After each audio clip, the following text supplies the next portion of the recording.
We've done an incredible job, and in speed like nobody's ever seen before. This could have taken 2 or 3 years, contrary to all of the lies, the vaccine, that they're politicalized. They'll say anything, and it's so dangerous for our country what they say. But the vaccine will be very safe and very effective, and it'll be delivered very soon. You could have a very big surprise coming up. I'm sure you'll be very happy.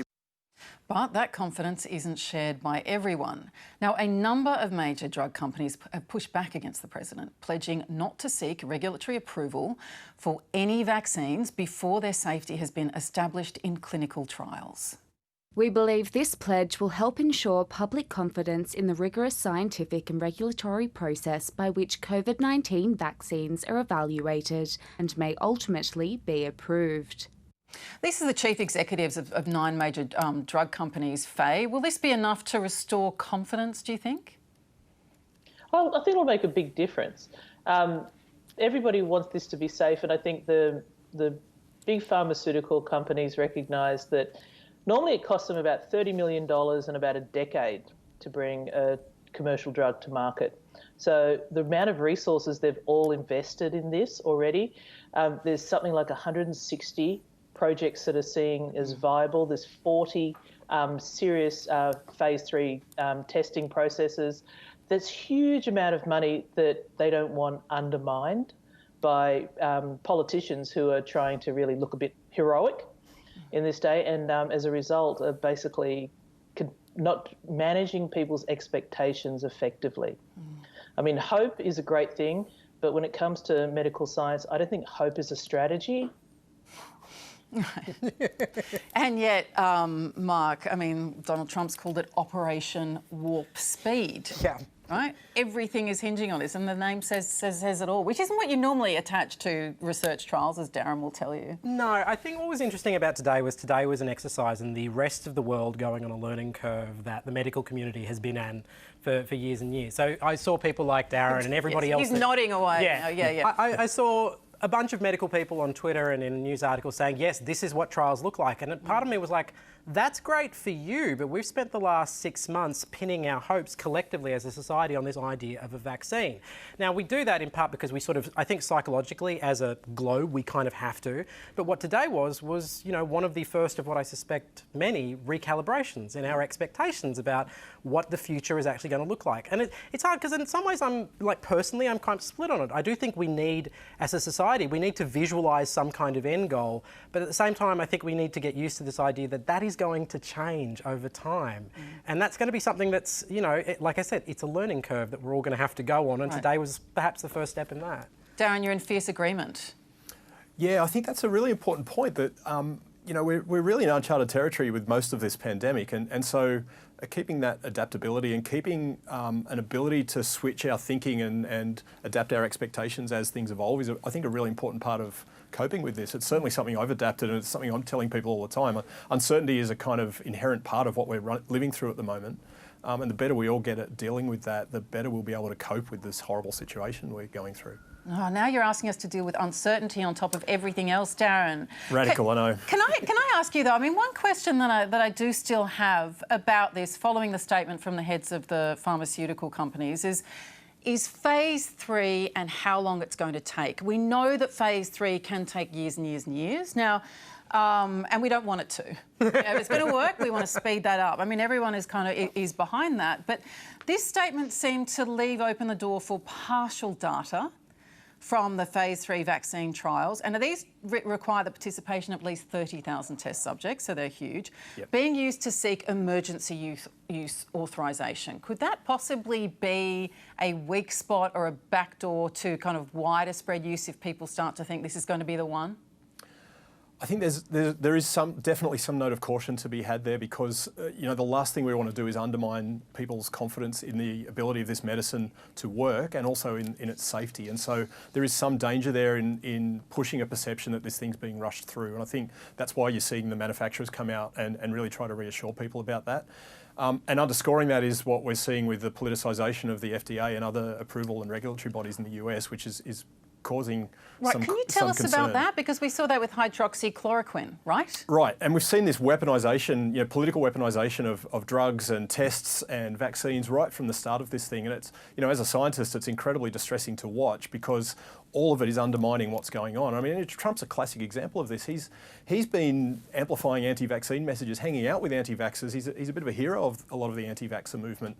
And now here he is suddenly possibly deploying rapidly getting a vaccine out as a political weapon in trying to get re-elected. So it's really mind-boggling from a scientific perspective, but overriding all of this, we really want to make sure that people are going to have confidence to take this thing in a safe manner. Okay, but that's what just before we leave this topic, that's what I need you to reconcile for us, Darren, because we know that there are people, later in the information, we're talking about disinformation, you're talking about people who are concerned about vaccines. You've spoken many times about wanting to assure people about to be certain about science. At the same time, you're saying, there are concerns about the politicisation of it. Now, if we talk about, how quickly the FDA authorised for emergency use hydroxychloroquine and then withdrew that authorisation in June after they found it was no benefit and it could create heart problems. And then there was the emergency use authorisation for convalescent plasma when the Commissioner of the FDA overstated the potential benefits of the transfusions. How can we think, well, hang on a minute, they are being rushed into some things when it comes to emergency use, and yet we really, really want to be confident in the absolute safety and efficacy of the ultimate vaccine. How do you respond to that? Yeah, I think it's important to point out that those emergency use provisions are more often than not done in the context of ongoing trials. So trials can take a long time, and we do get interim results from trials, and that happens with all kinds of drugs. But as we learn more of patients having the drug for longer and increasing numbers of patients, and we start to learn more information, we revisit the evidence, and as the evidence evolves, the recommendations for use evolve. And so that's a natural part of the process. I can completely understand why that is incredibly confusing and confounding to a lot of people, because it doesn't seem to make a lot of sense. Last week you said we could use this thing, now you say it doesn't work. Well, that's unfortunately part of the process. And with a vaccine, we won't know how long a vaccine protects for until people have had it for 6, 9 months, 2 years, 3 years. We won't know what that level of protection's afforded until we've lived through it. And so that's a really difficult thing to explain. It's a difficult thing to ask of people. Building up an evidence base, at the same time accepting some level of uncertainty, because we are in fact building that up. Okay. Well, coming up, disinformation, as we've said, is rife and spreading faster than ever. We'll look into QAnon and ask how a fringe conspiracy theory made it all the way into the Oval Office. Well, I don't know much about the movement other than I understand they like me very much, which I appreciate. So while a successful vaccine could return life to normal, getting the economy back to where it was will take longer. Today, Labor leader Anthony Albanese said he wants Australia to be a renewable energy superpower, creating new industries and jobs in the process. Our nation's long-term future lies in renewable energy. For example, our vast resources of lithium and other rare earths offer huge potential in a world that will become increasingly focused on the need for batteries to store energy. In coming decades, we must position our nation to be a major player in the clean energy industries that continue to grow in importance over time. So, could a coal-free future be the answer? Well, that is the vision of a group of Australian teenagers who are pushing a class action on behalf of young people everywhere. The injunction filed in the federal court seeks to stop the government from approving an extension to a coal mine near Gunnedah. I'm pleased to say we're joined by Anjali Sharma, member of School Strike for Climate Action and one of the teenagers behind this legal action. Welcome to the Drum, Ange. Thank you so much for having me. I'm really excited to be here. Now, tell us why you're taking part in this action. Well, as a young person, I'm very concerned about climate change and my future. And, I've grown up seeing every single year be labelled as the hottest year, the hottest summer that Australia is ever going to face. And that happened in 2012. And, it kept going. 2013 was the next hottest year Australia's ever faced. And, that really catalysed this summer with the bushfires. And so I've seen every year become progressively worse with climate change. And yet our government is still, passing approval for coal mines that are going to turbocharge the climate crisis. So I'm really proud to be a part of a group of young people who are finally trying to make some tangible change and stop this. So how did it get from that kind of the protests and the strikes to the court case? Well, you know, a protest is a very, it's one type of change. You know, in a protest, you're angry, you're motivated, you're taking to the streets and you're yelling for change. But when you sit down in a courtroom, it's so much different. It's just like, it's a different way to use your voice. And I think that having been given the privilege to take this to the courtroom is, it's just a new avenue of change, and we're demanding the same thing. We're demanding that our government prioritise our future. It's just a different avenue for change. How much of this is a generational problem? It definitely is. As young people, we're going to be very disproportionately affected by the climate crisis. You know, we can't vote right now. The decisions that the government makes right now we will have to live with those. And so that's why we're also worried, and that's why we're standing up for our future. And the point that you're trying to make is that they have to factor in an extra, you know, an extra plank of thinking in terms of approval, which is impact on future generations, right? Yeah, so our main message is that the Environment Minister owes us a duty of care. As young people, she has to look out for our future and prioritise our future over the economy and over digging up coal out of the ground. She has to think about who she's going to be affecting by passing this approval.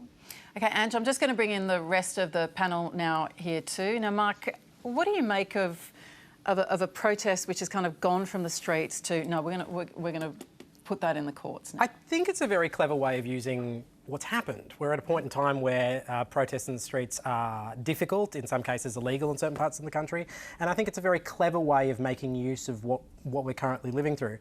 What I think it's likely to do is reorientate attention around the particular cause. And in some ways, I actually think it's more effective than a protest, because you actually have to execute your arguments, and they're longer, more nuanced arguments than you would get the opportunity to do so at a protest. So in some ways, I actually think it's quite clever. I'm also vaguely curious as to whether or not a 35-year-old is allowed to co-sign. Am I too old? We're going to have to put that to Ange in just a moment.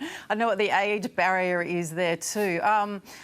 Jennifer, what do you think about, you know, the court case at the same time, you know, the idea being to try to, you know, force politicians to factor into the younger generations and not just think of them as, you know, voters or not voters and so on.